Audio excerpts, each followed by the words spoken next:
Here's AOC on Biden's sexual assault allegations on NPR. Frankly, this is a messy moment, and I think we need to acknowledge that it is not clear-cut. Tara Reade has never explicitly said, don't vote for Joe Biden. Biden, as you know, has been accused by Tara Reade, a former aide, of sexual assault back in 1993. He has denied this. We at NPR have done in-depth examinations of the evidence there. How does that case affect your thinking when deciding how strongly to support Biden, if at all, this fall? I think there is an impact here for survivors, and I think it's very important to speak about what this moment means for survivors across the country. I think a lot are watching how our leadership and our culture and our media respond to this, and I don't think that the response overall has been sufficient. It's very difficult because this is in a hyper-politicized zone, right? Instead of focusing on her account, instead of focusing on her story as a survivor, people are fast-forwarding to the political implications. Do you want Trump to win? Will you be voting for Joe Biden? And that denies justice in this situation. What is due process in this case? You want a police investigation? What is it you want exactly? Well, I think a lot of what we can look for is look at the aims that the survivor is asking for. And while a lot of folks, again, are trying to jump to the political implications, she has never explicitly said, don't support Joe Biden. His campaign is taking this position that they want all women to be able to speak safely. I have not experienced that. If he's watching this, what do you want to say to him? I want to say, you and I were there, Joe Biden. Please step forward and be held accountable. You should not be running on character for the President of the United States. You want him to withdraw? I wish he would, but he won't, but I wish he would. That's how I feel emotionally. Do you want an apology? I think it's a little late. Now what say you, AOC? Should Biden drop out because Tara said that he should drop out? She said he shouldn't run on character. Speaking of character, here's an op-ed writer, Linda Hirschman, for the New York Times. I believe Tara Reade. I'm voting for Joe Biden anyway. The importance of owning an ugly moral choice. There's an op-ed in the New York Times today by Linda Hirschman who says, I believe Tara Reade, and I'm still going to vote for Joe Biden. Yeah. And I know it means I have to sell out Tara Reade, but I just think Trump's worse is essentially her position. More artfully stated than that. Can you understand that? I think that says more about our culture and our society right now than it says about what's me, right? I mean, this is the highest office of the land. So do we want someone who thinks of women as objects, who thinks that they can just take what they want in that moment for their pleasure, and that's it?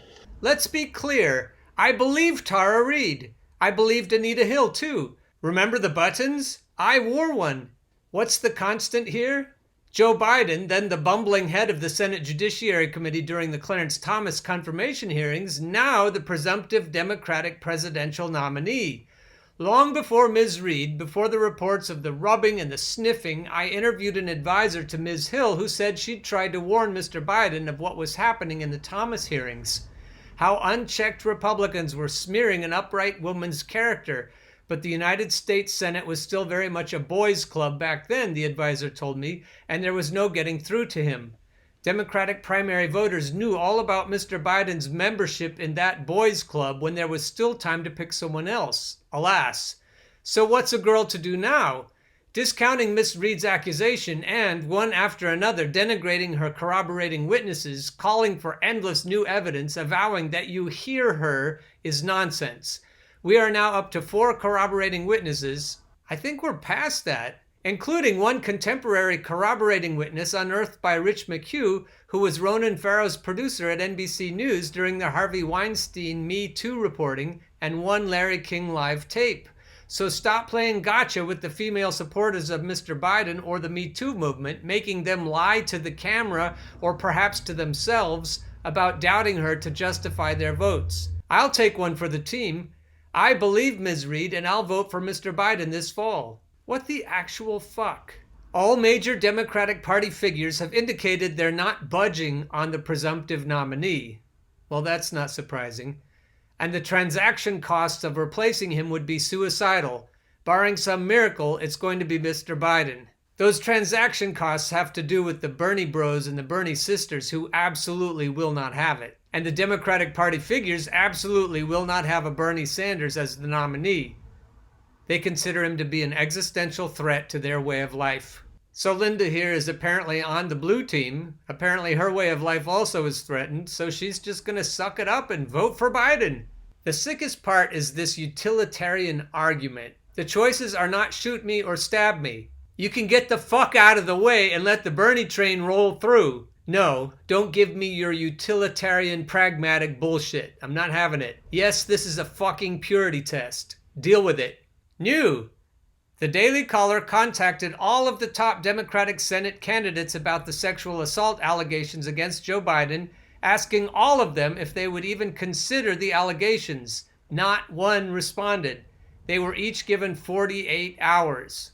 So the Democratic insiders are dug in. They're not moving. This is a fucking fiasco. But if you take a look at this, she says, where has she been all these years?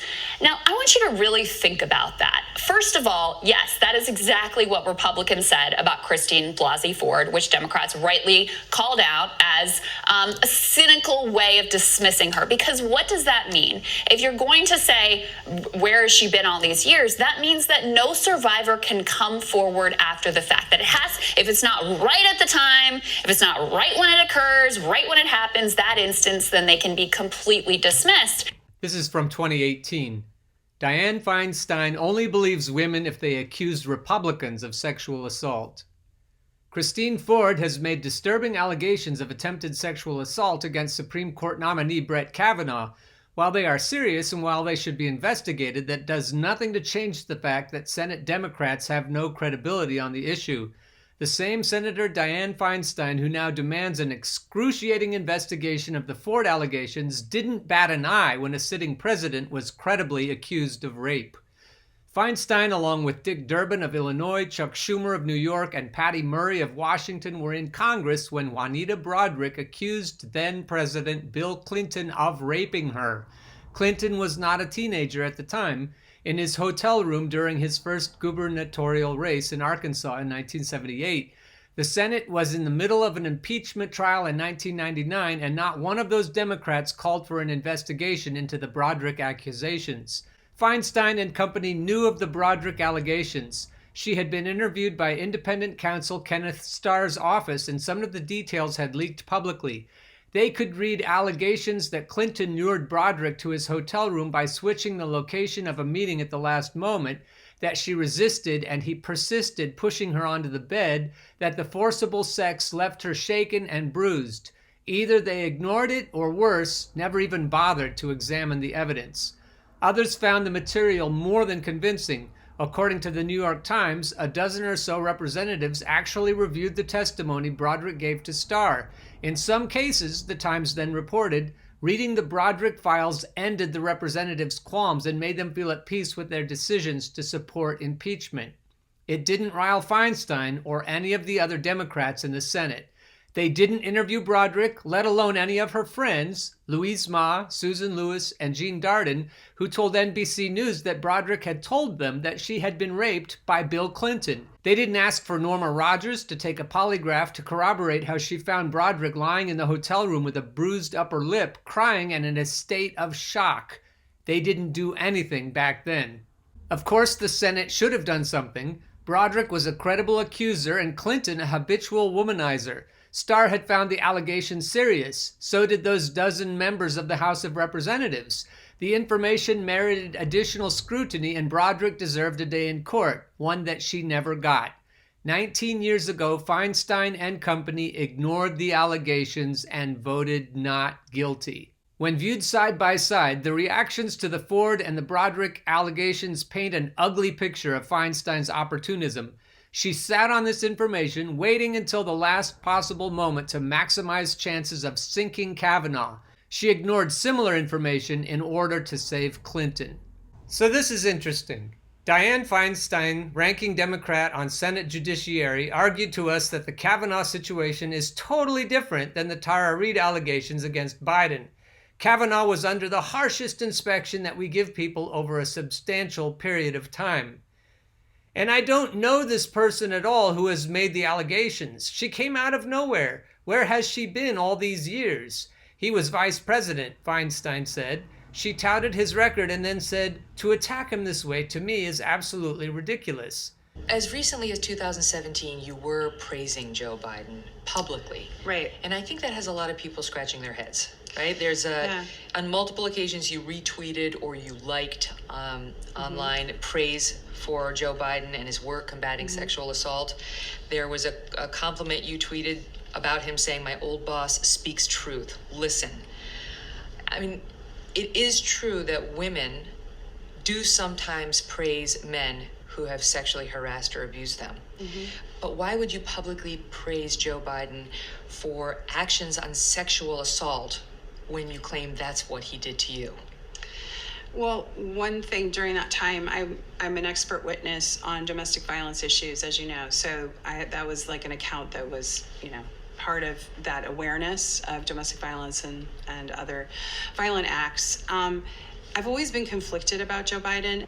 I didn't want to talk badly about him, and I wasn't ready to tell my history with Joe Biden at that point at all, and nor I had any idea of going to the press about it at that point. It wasn't until 2019 when I saw Lucy Flores come forward and the way the media treated her. Politician from the state of Nevada? Correct. Who had come out and made an allegation about Joe Biden touching her inappropriately at a campaign event, she said. I felt I wanted to come forward, so I talked to my friend Karen, and Karen actually had said, have you noticed they said no employees had come forward? And I said, I know, and I thought about it. But Karen was really against me ever coming forward, period, in public. She just said, the blowback will be so bad, it just will be terrible. And I'm like, well, this is a different time. There's a Me Too movement.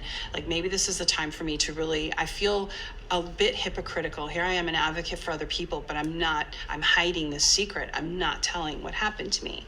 Why didn't she say something? When he was chairman of the Judiciary Committee or after that. Feinstein rejected the notion of a Dem double standard and argued the situation isn't comparable to Kavanaugh. This is crazy. So if you're voting for Biden, you're immoral, but if you're voting for any of these jokers, you're just as immoral. Senator Amy Klobuchar, a potential VP pick, asked if she believed Reade's allegations or if she believes Biden. He's been forthright, he's answered the questions respectfully, and I'm proud to support him. Did she answer the question? Asked again if she believes Reade. I think he's answered all the questions, and he's made clear that he supports her right to come forward. That wasn't the question. Asked about criticism that Democrats have a double standard on the topic, Klobuchar didn't answer and walked into an awaiting car. I wish she had walked in front of an oncoming car. And I just don't think that is, I think that a lot of survivors who are watching this and watching all these powerful people find every way they can to dismiss Tara. It breaks my heart, honestly, to think of what that must be like for so many survivors to see that even the people that they thought might be their allies, and not just Democratic politicians, whatever, who really thinks these people in this town are their allies, but the number of liberal feminists Alyssa Milano, who Deborah are Messing. grabbing on Deborah Messing. Grabbing onto whatever evidence they can possibly use to try to smear and dismiss Tara. To me, it's so destructive and it's so disheartening. We talked yesterday about that op-ed in the New York Times where at least the writer was like, I believe Tara, but I'm still going to vote for Joe. That was Linda fucking Hirschman, if you want to talk to her on Twitter about it. Okay, I can understand that. I happen to think that he should drop out. I agree with Tara. I happen to think that there's an opportunity here to make another choice, that it's not too late for Democrats to actually be able to vote their values. And that's one of the things actually that Tara said. When she said he should drop out, she said he should not be running a campaign on character. I think that's such an important statement, especially when, look, Donald Trump has many of his own allegations. We've talked about that here as well. Donald Trump is not running on his character. Joe Biden is running this campaign that is squarely focused on his character, on moral values. You can't do that when you have multiple very credible claims of sexual harassment, some of which are on camera, and then a very credible claim at this point of sexual assault. How are you going to run on your values? You can't square that, and neither can any of these people. Pelosi says she's done answering questions about Biden's sexual assault claims. I'm just making a list for everybody who's watching this of the people we should write off forever. I wrote Nancy Pelosi off a long time ago, but if you haven't yet, this is a good opportunity. I believe him when he says it didn't happen, but I also believe him when he says let them look into the records and that's what they should do. But I'm not going to answer this question again, Pelosi said, adding that she has confidence that the presumptive Democratic nominee will be a great president because he cares about health care and job security. He brings those values and his personal experience to a vision for America that is about fairness and not trickle-down economics, but bubble up from that kitchen table from working families in our country, Pelosi said. Wow, that's why you've stood up so heroically for these working families and their kitchen tables in this horrible fiasco of a giveaway to huge corporations. Trillions of dollars to corporations and crumbs for working families. That's how you really feel about working families. Bubble up from that kitchen table. That kitchen table that has no food on it. Let them eat gourmet ice cream, eh? At the end of the day, even though I believe Tara, even though I believe Joe Biden did this horrible thing, these are our only choices, so I have to side with Joe, given this lesser of two evils dynamic. Of course, the reality is Joe Biden is not the Democratic nominee.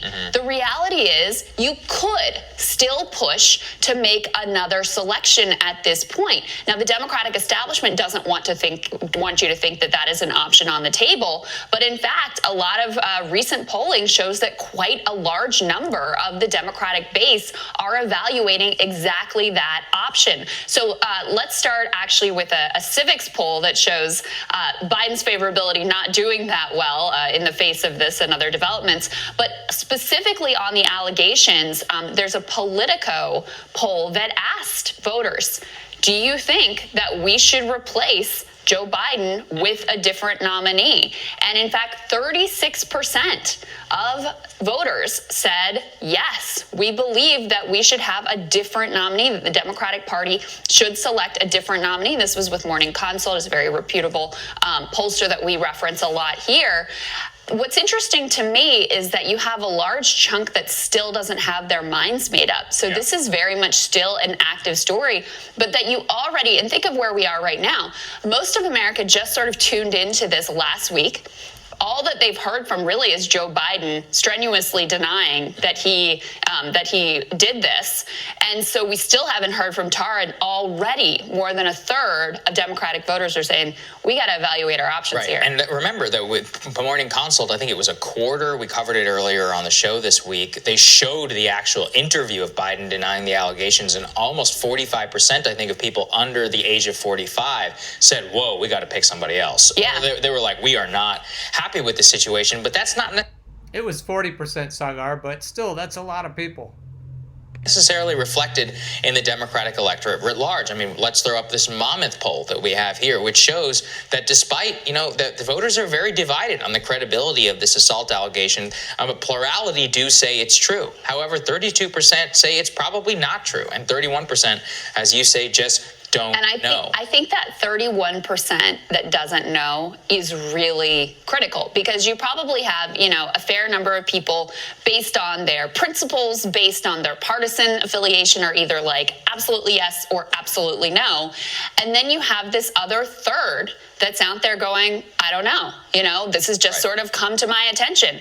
Some of the polling that we looked at as well shows that a lot of voters are paying attention to this, have heard something about it. But that has got to have been just within the past week or so, since it got so little coverage before then. Joe Biden is the only one that has made his case. It'll be interesting to see how these numbers move when and if Tara gives another interview to another outlet. It's out there now. If the comfy Democrats get worried, they may really start to make noises against the establishment. The comfy Democrats really do want to defeat Donald Trump. That's ultimately what's going to push the Democrat insiders over the edge, when the people finally realize that the insiders have no intention of defeating Donald Trump. And if they scream loud enough, they may prevail. The more affluent, educated voters get listened to a lot more by the insiders than the rest of us. I'll give the last word to Josie Elbairi. Political animal. Joe Biden needs to drop out of the presidential race. The DNC must present us with a presidential candidate whose ideas are sound and whose character is unsullied. Anything less, and we vote for an America where a whole generation of up-and-coming young boys will see sexual harassment and assault as a gray area. It's funny how the media can bury a story. I mean, dystopian. It's dystopian how the media can bury a story. How dare you talk about all the things you've done for women when I know who you are? I see you and I experienced you. Tara Reade, March 25th, 2020. I heard the name Tara Reade for the first time a week ago. In the following days, I was reading everything I could get my hands on. I found the tumor in Ryan Grimm's article, which appeared in The Intercept on March 24th. The results came back malignant when I heard Tara's testimony on the Katie Halper podcast. After weeks of silence, Biden answered to the accusation on the May 1st edition of Morning Joe. As a self-proclaimed warrior in the fight to protect women from sexual violence, Biden should know that fear is the reason women don't come forward. On the subject of others coming forward, some people have said, if a guy's going to be this brazen in a sexual assault case, doing this to a woman who works for him in the middle of a Senate office building, in the middle of the day, in the middle of a corridor, he's a sitting U.S. senator, there would be others. That they can't believe Tara Reade because there's no one else making an allegation this serious. What do you say to them? I think I'm a poster child as to why women wouldn't come forward, aren't I? If you've been watching any of the social media or the news and seeing how I've been attacked basically on everything about me, it's pretty obvious that if you did have, a story to come forward with about Joe Biden, it would be pretty daunting, wouldn't it? MSNBC's flagship morning show and Mika Brzezinski would normally be a safe space for Mr. Biden. He may have been surprised when Ms. Brzezinski described the attack on Tara Reade without mincing words and then served it over the net. I cringed watching him answer. No, it's not true. I'm saying unequivocally, it never happened. And it didn't. It never happened. Never? Really? Oh wait, there was a third never. Watching Joe Biden dodge political opponents for years, it's obvious when he feels uncomfortable. He flashes a white piano key smile. I've seen it dozens of times. Failing that, he faces the camera with sharp eyes and speaks in staccato, choppy sentences that end exactly where his handlers placed the periods during the rehearsal. I'm going to go out on a limb here and say his denial is hard to believe. While he talks, it is easy to see the pile of shit floating up around his shoulders. Tara Reade has accused him of a crime so vile, so destructive, that the only just response would be one of shock. One where I could clearly see the emotion emanating from his posture, words, and eyes. Perhaps a furrowed brow of concern, a camera angle that showed more than his over-made-up face and stiff tie. I would like to see his body engaged in his fight, his hands at once pleading and genuine.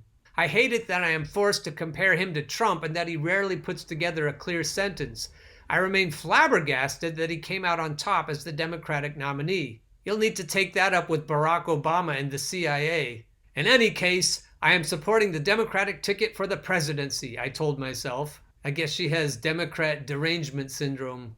And then Katie Halper interviewed Tara Reade, and whatever I liked or didn't like about Joe Biden faded to the background. I believe Tara's story.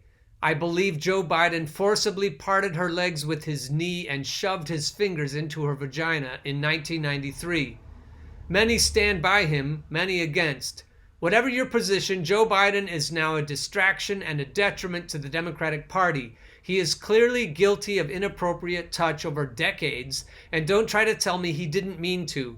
I can't support a candidate who dodges serious accusations with such a ridiculous answer. He needs to bow out of the race and atone for the accusations which have been levied against him. He needs to take care of his family. God knows he won't be prosecuted of anything. The DNC must present us with a presidential candidate whose ideas are sound and whose character is unsullied. Anything less, and we vote for an America devoid of values toward women, where a whole generation of up-and-coming young boys will see sexual harassment and assault as a gray area, and young girls will form another generation of silence.